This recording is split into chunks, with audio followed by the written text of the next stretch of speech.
Russian President Vladimir Putin is scheduled to meet with Turkish leader Erdogan in Sochi tomorrow to discuss the removal of Kurdish military in towns along the Syria-Turkey border. This meeting takes place the same day the 5-day deal between the Turks and the Kurds is set to expire. Although the deal demands a halt in military action, both Turkey and the Kurds have accused each other of breaking the deal.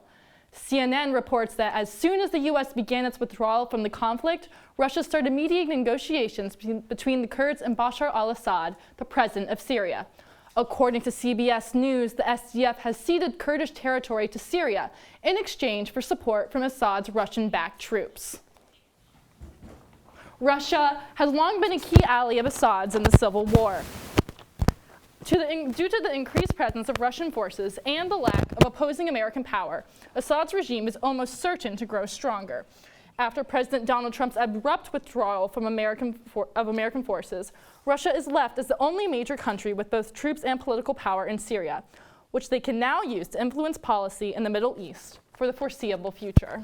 Haley, thank you. We're also joined here by Michael Furnari to help break all this down. So what can you both tell me about Trump's seeming reversal of policy in the region?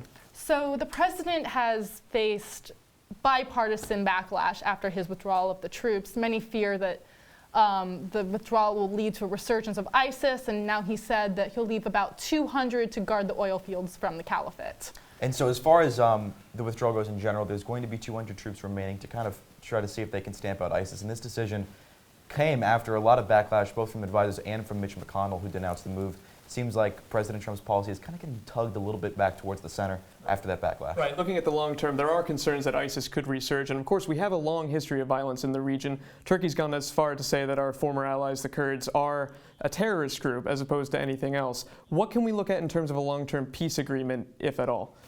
Well, it really seems like it's kind of up to Russia's ability to broker the deal. And the Kurds really don't have much bargaining power right now, as Russia's main priority is a unified Syria. And what can we expect in the short term? What can we expect in the coming days? So as Haley mentioned, Erdogan is going to be meeting with Putin tomorrow. Putin's really going to be in the driver's seat of this agreement. And so on the ground, what we're seeing, the agreement, of course, does expire tomorrow, but according to Reuters, the Kurds and the Turks have been in some communication to try to make sure they don't bump into each other in the meantime before some agreement gets reached. So the ceasefire expiring tomorrow does not mean that a bloodbath is on the way. Certainly a tricky situation. We'll have to see if any more sanctions come based on what comes over the next coming days. Michael, Haley, thank you so much.